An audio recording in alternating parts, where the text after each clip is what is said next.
that you had a reasonable prospect for paying it off in the next fiscal year and not just rolling it over. Now, I had to deliver that message to Governor Wilson and to the legislature.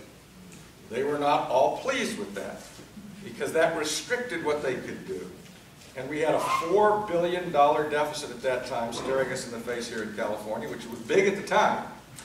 And that forced them to take care of that within 18 months. We actually got rid of that deficit in California within 18 months, and we were on a balanced budget position.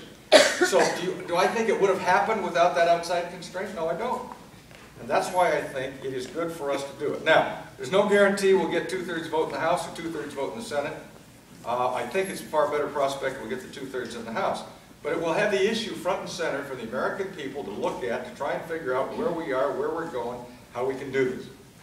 You have to understand, we are spending this year $1.4 trillion that we've got. Now, that's a lot of money. $1 trillion is 1,000 billion. So we are spending this year 1,500 or $400 billion more than we've got. We did it last year. We did it the year before.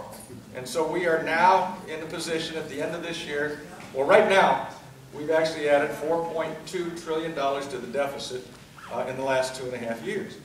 I just don't think we can continue to do that. I don't think we should have done it in the past. I don't think we should do it now. I don't think we can do it in the future. And so we have to respond. Defund the wars! Now, I'm just going to say this at the very beginning. If people want to shout, we can stop the meeting, because I came here to talk to people and to listen to people. And I will say, I'm old-fashioned. My parents taught me not to be rude. And if you want to do that sort of thing, to get your picture taken, you can do it. All I would ask is if you would have respect for others. And if you would not have any respect.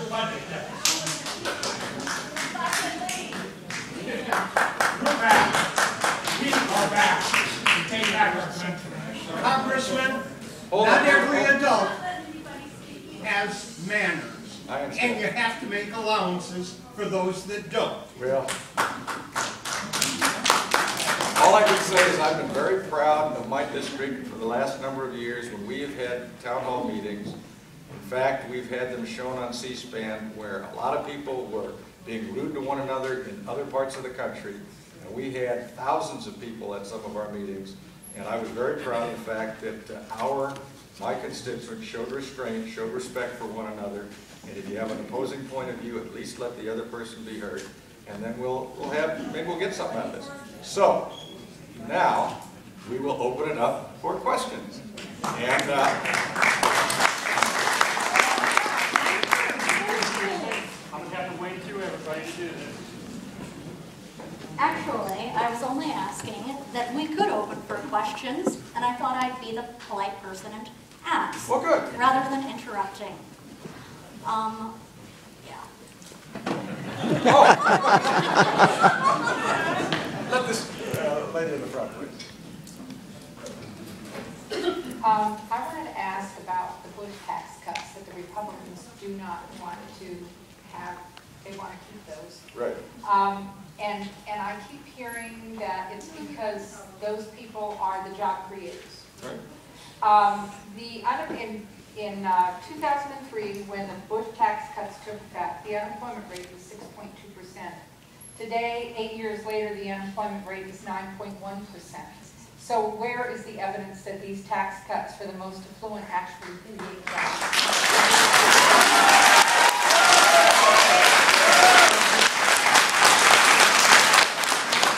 First of all, Bush tax cuts are for all categories of wage increase. Number two, Humongous bunch for them.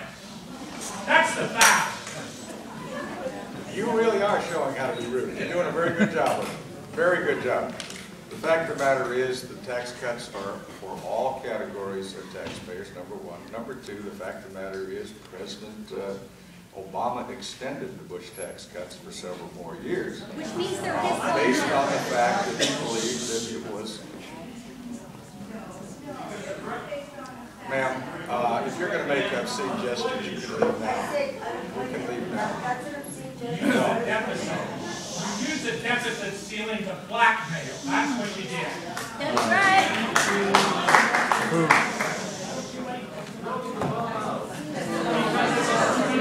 Congressman, please don't be Congressman.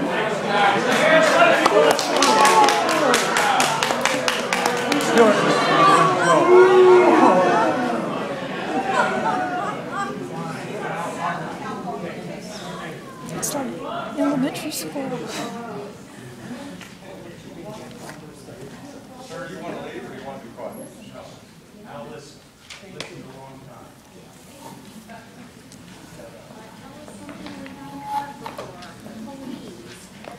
I know of no economists who suggest that we ought to raise taxes in the midst of a downturn in the economy, and to suggest that the Bush tax cuts have caused the loss of jobs, I just happen to think is erroneous. You and I have a difference of opinion.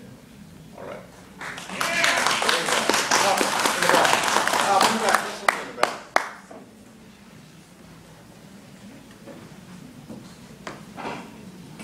Okay, I would like to speak on the issue of the debt ceiling. Let me just say something. No, let me just say something. I have to admit, Excuse me, can I? Your vote on the debt ceiling, that you voted for that. But and I'll just deal with one issue, and then see if you can disabuse me of my idea. I'll listen to you. But Could I interrupt for just one moment? oh, sure.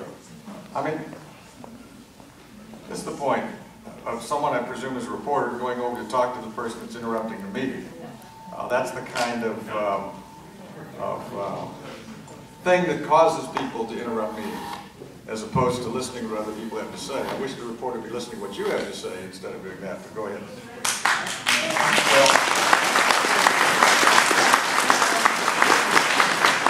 Well, now, what I'm concerned about is now, you said the need for national defense and these, you gave a good preamble, prerequisite before you're speaking. But, I'm concerned because you're going to have this committee, and they're going to be split.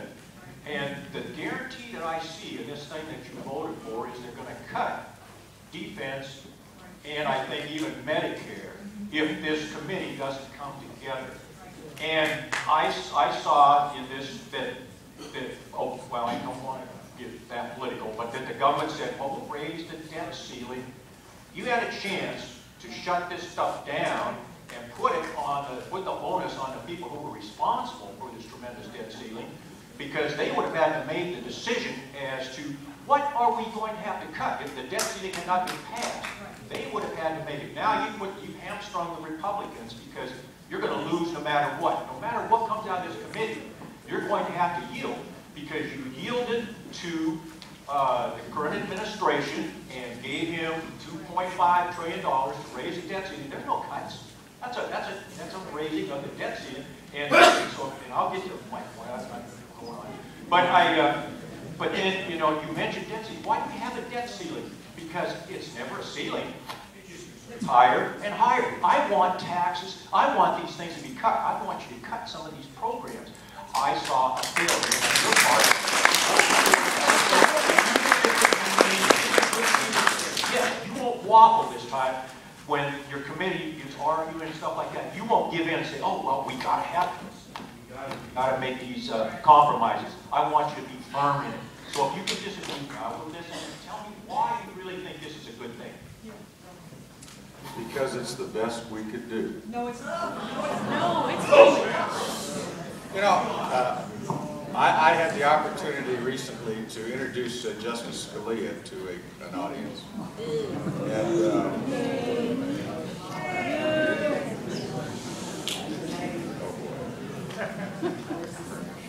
that was intelligent. Justice Scalia said to this group, he said, what do you think is the reason why, what is the thing that protects our freedom more than anything else? And he said, most people would say the Bill of Rights.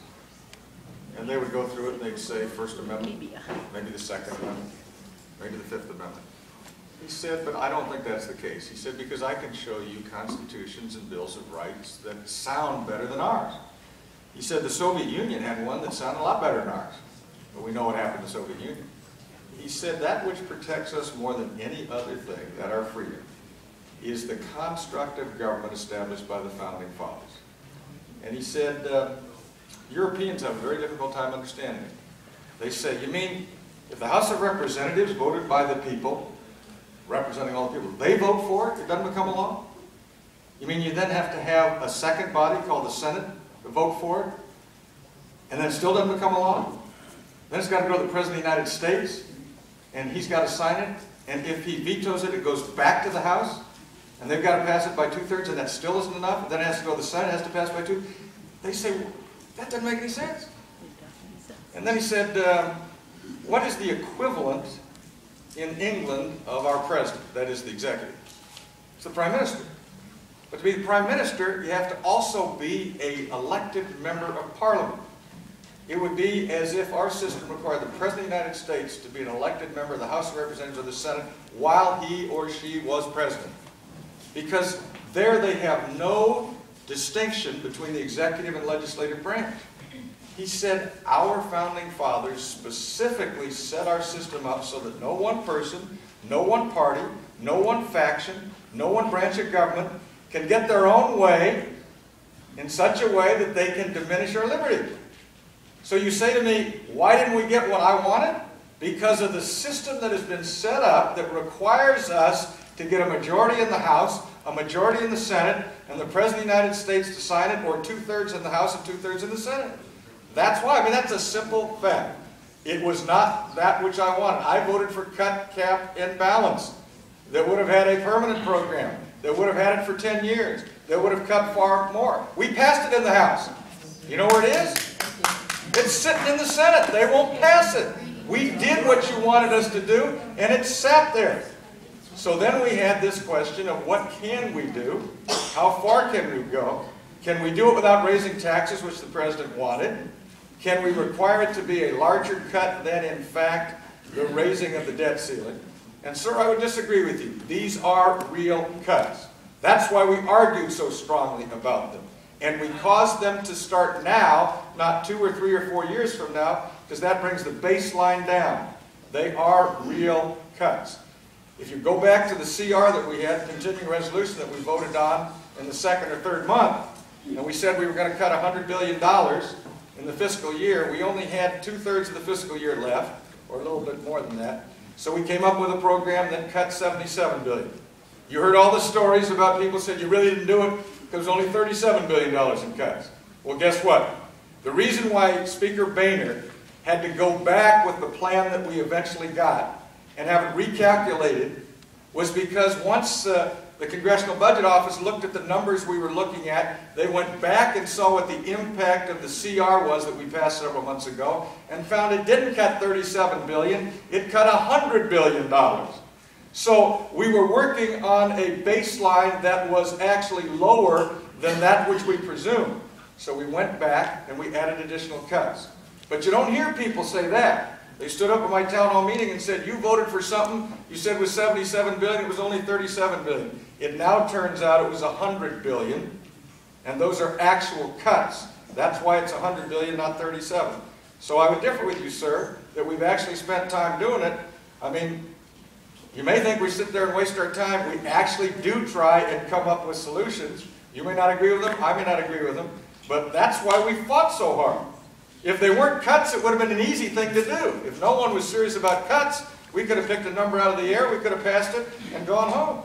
Now, the fact of the matter is, we were fighting over it because these were important issues. Bob, let's try and get on this side over here somewhere. Somebody... Well, that's not where I was going, but okay. Yes, sir.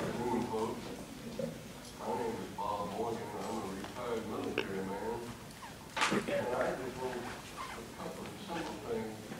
All this dialogue that we've been having, all this discussion, why don't we run the government like we would our family? Do that.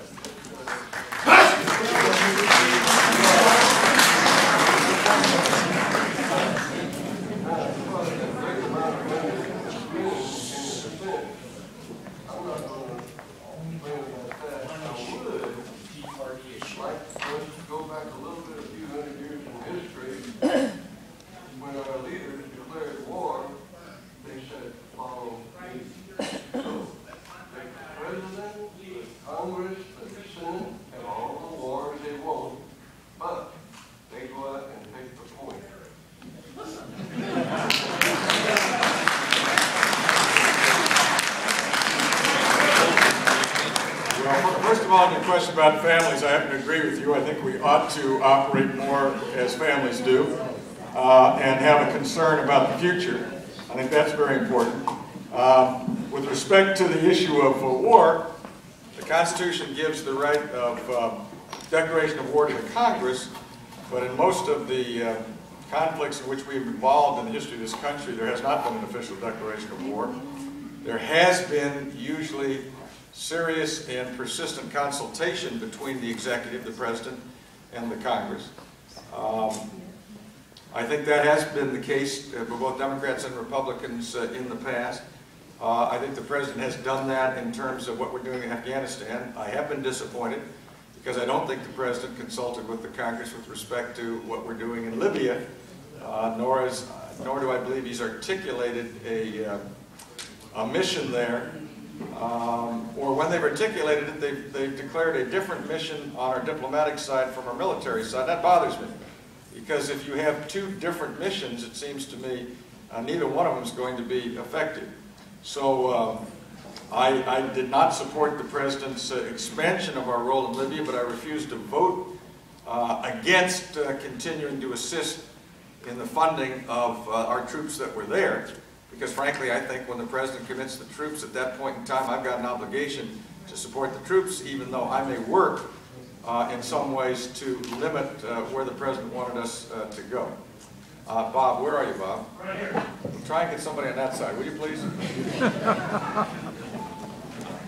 Hi, I'm Sharon, I'm from Elk Grove, and somebody asked you know, why did you fight for it? And you said, we did the best we could do. And I'm just curious, if your son came home and had a math test to study for, but he watched a couple hours of TV, played some video games, and he got a D on it, and he looked at you and said, Dad, I did the best I could do. What would you say? And I have another question. Well, first of all, I don't think it's an apt analogy. I don't spend a whole lot of time watching TV, spending time wasting my time. I spend a great deal of time trying to do my job, listen to what people have here to say, and work, frankly, long hours back there. The fact of the matter is we have a system that's set up in which not one person or one party can dictate. Now, you may not like that. I may not like it from time to time. But the fact of the matter is, it was the best we could do under the circumstances. Because we have to get 218 votes in the House. We tried to get cut, cap, and balance. We voted for it. We got a substantial vote on it. But it didn't pass the Senate, and the president wasn't going to pass it. So we could have sat there and said, we're not going to give authority for the ballot or for the debt ceiling increase, and we could therefore have jeopardized the full faith and credit of the United States, and we would have, I think, properly or improperly, because the president is the head of the executive, and they told us that there were certain checks that might not go out, we would have jeopardized the payment of some individuals in this country that I think rely on those payments. I wasn't willing to do that. Perhaps you would have wished me to do that. I didn't. But I think I owe you my best decision. I also owe you an explanation of why I decided. But when I say we did the best we could, that is an honest answer as to how we could get a majority in the House and a majority in the Senate. It's not the same thing as taking an exam. It's the question of how can you get a majority. That's the way that's the way our Constitution sets up the system. So what I'm going to ask you is, obviously we're all here for special reasons close to our heart tonight, and your decisions are going to impact a lot of us. Walk through the system that you lay out for us and see if you like it. See if your family and you can deal with it. See if you can live a life in America under the choices that you make that affect all of us. Well, I do that every day. I do that every day. No, you don't.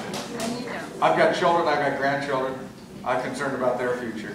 And the fact that you're a member of Congress doesn't mean that you're no longer concerned about where this country's going. And frankly, I don't question your motivations. I hope you wouldn't question mine. We do. We do.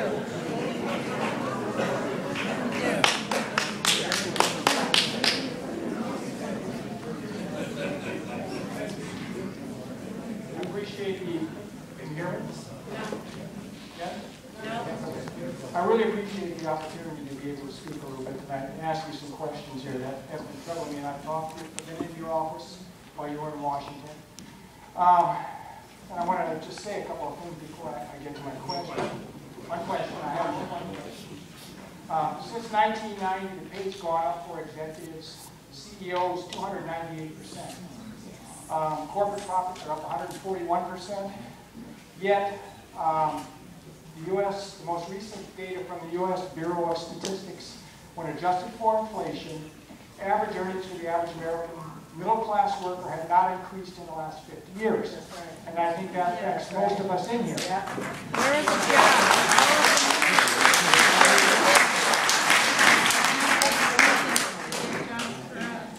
In fact, the reality is that 2 jobs produce a smaller after-tax income now than it did 5 decades ago when I was living in the 1960s. During the same period of time, the average income for the wealthiest Americans has gone up from $13.7 million to $263 million a year, a nearly 20-fold increase. I can give you some more numbers, but the point is this. How can we justify, and I heard John Cornyn just last week raise this question. I heard Rick Berry raise the question. I got just a couple more minutes. Not even that, a couple more seconds. Complain about 50% of the Americans, working class Americans and poor are not paying taxes.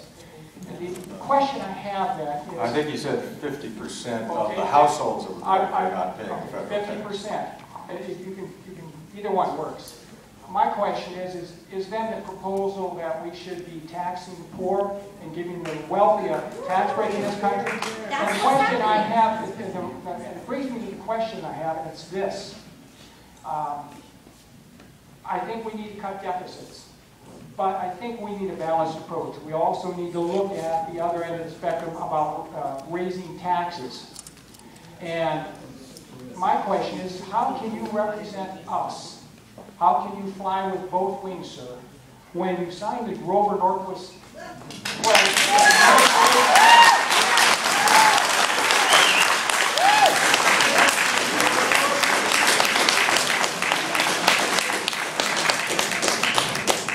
Well, if your approach worked, we'd be creating jobs in California, and they wouldn't be created in Texas. We'd raise taxes.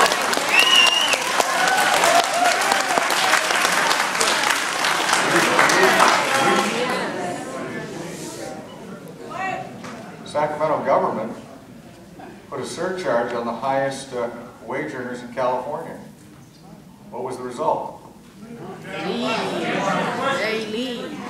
Less money came into the government than before they put the surcharge. I remember a number of years ago, I don't believe I was in Congress at the time, I believe it was in the 90s, they put a luxury tax on, particularly on yachts. Answer the question. Yeah. Sir, can I respond? Wait a second, I'm trying to answer the question.